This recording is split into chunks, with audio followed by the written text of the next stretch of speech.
Dobar dan i dobrodošli u novi video. Danas ćemo raditi top 5 hand trapova u Yu-Gi-Oh!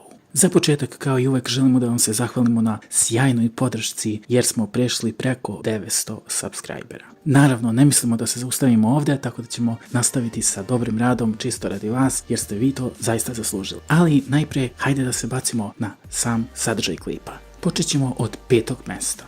5. mesto zauzima hand trap DD Crow. DD Crow je jako dobra karta i viđena je u mnogo različitih formata. Čak i u vrijeme Lightsworna je bila izuzetno zastupljena jer je mogla da ometa Pot of Avarice i mnoge druge karte poput Judgment Dragona i tako dalje. U Teledad formatu, za one koji ne znaju, to je format koji je koristio u najviše potencijala Dark Armored Dragon, koji je bio ekstremno jak u to doba. Čini mi se da je to bila 2009-2010 godina i taj format je potpuno bio haos. U to vrijeme od Sinhrona ste imali Stardust Dragona i mnoge druge, ali niste imali baš previše izbora, tako da se ceo deck fokusirao samo na Dark Armored Dragona i taj neki foder koji ćete vi koristiti za uklanjanje kako biste protivniku naneli što više štete i uništavali mu karte na polju. U ovom slučaju DD Crow je mogao da zaustavi mnoge plejeve, da ometa Dark Armored Dragona, da ometa Pot of Avarice i brojne druge karte. Sam DD Crow nije toliko video igru u nekom malo novijem formatu, ali se polako vraća zahvaljujući, verovali ili ne, Sky Strikerima. Sky Strikeri su tek koji ovu kartu koristi, da ne kažemo zloupotrebljava, ali svakako se vratila na velika vrata, zato kod nas se zauzima 5. mesto. 4. mesto je Ghost Ogre i Snow Rabbit. Ova karta je poprilično interesantna i može da se koristi u brojnim dekovima, ali ono što je zanimljivo kod ove karte jeste da drži tu neku standardnu cenu između 2 pa do $4 najviše, za neke naravno normalne printove. Naravno, oni malo skuplji printovi su i dalje ostali na povećoj ceni. Sve u svemu, Ghost Ogre je jedna od najboljih karata što se tiče hand trapova i zato kod nas zauzima 4. mesto. Veoma je viđena u side dekovima brojnih formata, tako da nije čudo što se sada igra i u side dekovima, pa čak neki i mainuju u Sky Strikerima ili nekim meta dekovima. Što se tiče samog printa ove karte, lako je nabaviti s obzirom da je izašla i kao reprint u Duel Devastatoru, tako da nećete imati nikakvih problema da je igrate ukoliko se odlučite da je igrate u mainu ili možda u side decku, čisto da pokažete protivniku da možete da ga zaustavite.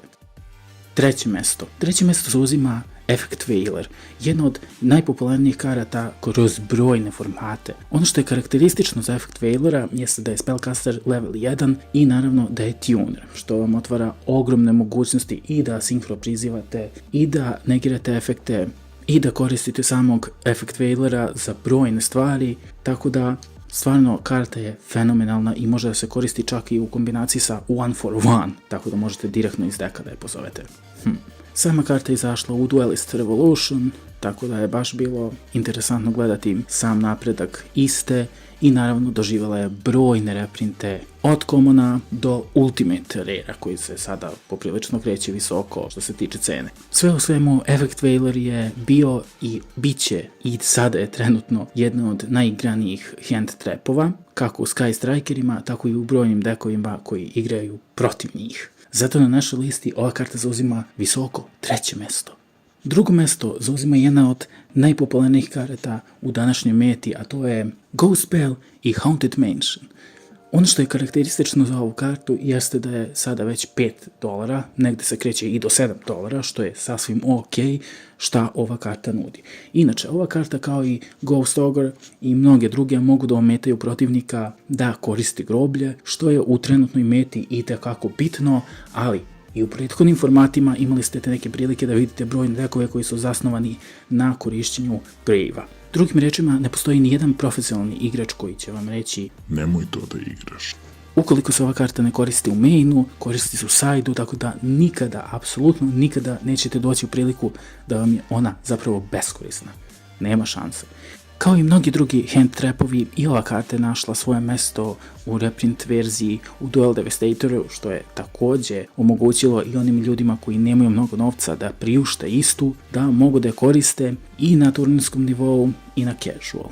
Ghost Bell je definitivno karta koja je promenila jedan tok i jednostavno drži taj neki nivo u novoj eri igre, što je sasvim razumljivo. I naravno dolazimo do prvog mesta. Na prvo mesto je izbila jedna od najboljih karata ikada, najbolji hand trap, Ash Blossom Enjoy Spring. Ono što je karakteristično za ovu kartu jeste da je bukvalno multikorisna. Drugim rečima, ne postoji šansa da ova karta bude mrtva u ruci. Nema šanse, jedino ako izvučete 3 komada, ako ste toliki baksus, ali svakako će vam služiti perfektno. Što se tiče mainovanja ove karte, neki mainuju između 2 pa čak i do 3 komada, što je sasvim normalno. Svaki novi dek će da mainuje najverovatnije po 3, jer je karta toliko jaka da je svaki format bitan za nju, a i ona za njega. Što se tiče printova, imate common, imate secret, imate ultra, imate super, dakle karta je poprilično printovana, tako da nećete pogrešiti gde god da je uzmete. Ali, ono što je interesantno također za ovu kartu jeste da je cena naprasno skočila. Od čudesnih 6 pa i do $8 po karti, to jest po primjerku commona, cena je skočila na $25. Naravno, vremenom je počela da opada cena, pa je sada trenutno $21, ali ipak je to puno, zar ne? Ali ako malo bolje razmislite, ukoliko mainujete 3 komada, moći ćete da negirate bukvalno sve. Sama karta je multikorisna, tako da su mnogi očekivali da će otići čak i na limited ili eventualno na ban listu. Međutim, do toga nije došlo, ali ne možemo da isključimo mogućnost da će se jednog dana naći upravo tamo gde su mnogi pretpostavili.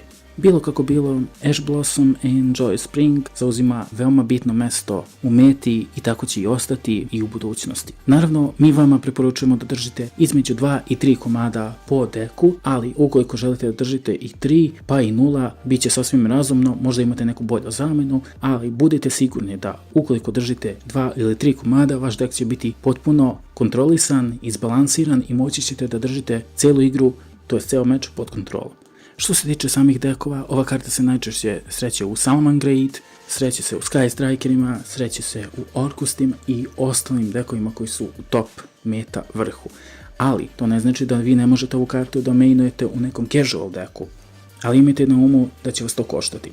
I bez obzira na svoju cenu koja je naprasno porasla, Ash Blossom također ima jak uticaj na igru i mnogi ljudi ga mainuju po 3 komada, što je sasvim opravdano jer trenutna meta je toliko jaka da jednostavno morate da mainujete ovu kartu. Ako je ne mainujete, onda je morate imati bar u sajtu. Ono što također izdvaja ovu kartu od drugih hand trapova jeste velika odbrana, tačnije 1800 defensa, što je pomaže jednostavno da preživite ukoliko nemate nekog monstera na polju, jednostavno možete da setujete Ash Blossom i da završite potez. I ko zna, ukoliko protivnik nema neke velike sreće, naleteće na jaku defanzivu samog Ash Blossoma i na taj način ćete se jednostavno sačuvati do kraja poteza. Kao i efekt Veiler, Ash Blossom je također tuner, što otvara mogućnost i za Synchro Summon i za brojne druge stvari. Čak možete da je koristite i za XYZ, što je veoma fino, jer ako imate još nekog level 3 monstera, možete da uradite XYZ summon i da pozovete neki rank 3. A paleta takvih monstera je poprilično široka, tako da definitivno nećete pogrešiti šta god da uradite sa ovom kartom.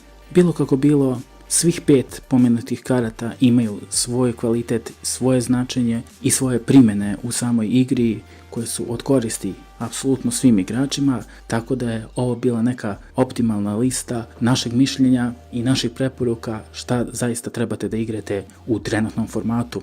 Bez obzira da li igrate casual ili competitive, svaka od ovih 5 karata ima mogućnost i primjenu u bilo kom deku. Hvala vam puno što ste ostali do kraja videa. Ukoliko vam se svideo, lajkujte, šerujte, subscribeujte se, a mi se vidimo u nekom narednom klipu. Veliki pozdrav!